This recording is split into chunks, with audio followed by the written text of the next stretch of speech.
This is a reading from Psalms 10. Why, O Lord, do you stand far away? Why do you hide yourself in times of trouble? In arrogance, the wicked hotly pursue the poor. Let them be caught in the schemes that they have devised. For the wicked boasts of the desires of his soul, and the one greedy for gain curses and renounces the Lord. In the pride of his face, the wicked does not seek him. All his thoughts are, there is no God. His ways prosper at all times. Your judgments are on high, out of his sight. As for all his foes, he puffs at them.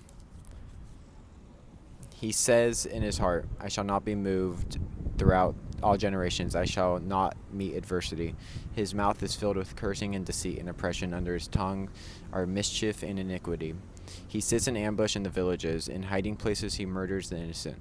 His eyes stealthily watch for the helpless. He lurks in ambush like a lion in his thicket. He lurks that he may seize the poor. He seizes the poor when he draws him into his net. The helpless are crushed, sink down, and fall by his might. He says in his heart, God has forgotten, he has hidden his face, he will never see it. Arise, O Lord, O God, lift up your hand, forget not the afflicted. Why does the wicked renounce God and say in his heart, you will not call to account? But you do see, for you note mischief and vexation, that you may take it into your hands. To you the helpless commits himself. You have been the helper of the fatherless. Break the arm of the wicked and evildoer. Call his wickedness to account till you find none. The Lord is king forever and ever. The nations perish from his land. O Lord, you hear the desire of the afflicted. You will strengthen their heart. You will incline your ear to do justice to the fatherless and the oppressed, so that man who is of the earth may strike terror no more. So the reason I wanted to kind of make a video about this psalm is kind of to just give us hope. Just the hope of the gospel, really, and just the hope of God's vengeance against all evil and his justice against all evil. Right now, obviously, is a very dark time in not only in America, but just the world in general. And I know this has always been an issue ever since sin entered into the world. It's always going to be like this, evil is just always going to prosper, and it's going to feel overwhelming at times. And I wanted to make this video because obviously if you've been on the internet and just watching the news in general, just about Charlie Kirk dying, and I wasn't really a follower of Charlie Kirk. I never really paid attention to him, and I didn't agree with a lot of his political stances, but this assassination of him has definitely awoken a lot of people to Jesus and the hope of the gospel. And it also has caused a lot of terror and hopelessness for a lot of people in this world.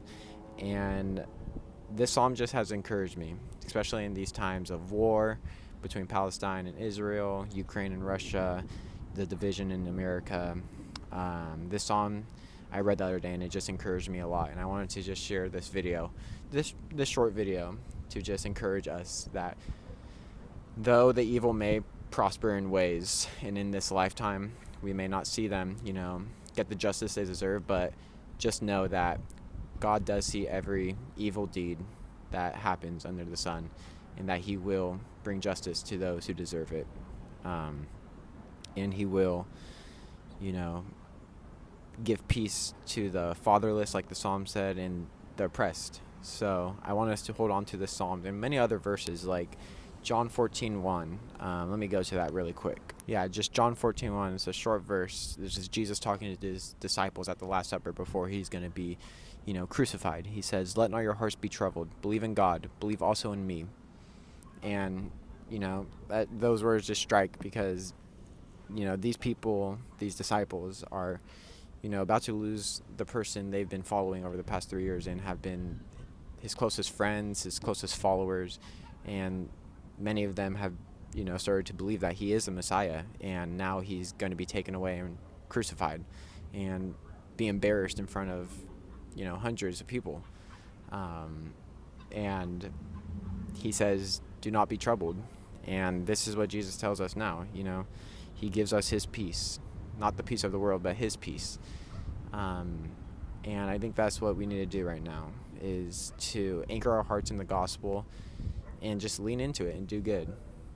This world already has enough evil, and us Christians, we need to lean into the gospel and to the hope we have, into the teachings of Jesus and the way Jesus gave hope to others and love to others. And, just lean into that and do good and bring some of that goodness from God into this world. We need to also remember resurrection hope, that this world is not the only world we're going to live in as Christians. That there is heaven with God, and there is going to be a new heaven and a new earth, where, as it says in Revelations 21, behold, the dwelling place of God is with man. He will dwell with them, and they will be his people, and God himself will be with them as their God. He will wipe away every tear from their eyes, and death shall be no more. Neither shall there be mourning, nor crying, nor pain anymore, for the former things have passed away. And he who was seated on the throne said, behold, I am making all things new. And if that verse doesn't just give you hope and peace, then I don't know what will. Those verses right there definitely do give a remedy to a hopeless heart, and to a heart that is just troubled by this world and the horrible things that are going on and the evil that we see every day. I think as Christians, we definitely need to just really meditate with Jesus, and focus on Jesus and anchor our hearts in his word, because only the word of God will bring true peace in this world of hopelessness and brokenness. And once we do that, once we're in that peace with God, we need to lean into that peace and into that hope and into that love and spread it to others and show others that Jesus does really work and he does fill that void of hopelessness. So yeah, I don't want to ramble on too much, but just to all my Christians out there, and to whoever's watching this and is not Christian, to the Christians I say, lean into the gospel once again and anchor our hearts in it, into just respond to the gospel with love and with good deeds. Not that we may be made a lot, but that God may be made a lot. And to the non-Christians, just look into Jesus, look into his word, look into the Bible, what he says, what he teaches. Just open up your hearts to him and just know that he calls all those who are burdened and heavy-hearted, and he wants to take those burdens onto himself, and he will. He really will. And he wants to give you his peace. So yeah, I might have missed a lot of things I wanted to say, but yeah, this is definitely a different video, but I really felt compelled to share this video to just remind ourselves that we have hope as Christians, and it's our duty to spread that hope and to tell others about the hope that we have in Jesus. Try not to be on the internet for too long, because it just makes us more anxious, me included, and just get away from all the noise. Spend some time with Jesus, with other Christians, faithful Christians in your church or outside in a Bible study, and just do things that give you peace and hope, and just stay near to God and follow God every day. Yeah, that's all I wanted to share. Go read those verses, Revelations 21 through 1 through 5. Lamentations 3:21 through 24 is also very good. The Lord is my portion, says my soul, therefore I will hope in him. That's the end of the verse right there. And then also John 14:1. Honestly, just John 14 through 16 is also really, really good. Excuse the bad quality camera and the audio. This is kind of just a quick video I wanted to share. But yeah, guys, hold on to the hope of the gospel, anchor our hearts in the gospel, and lean into it and do good.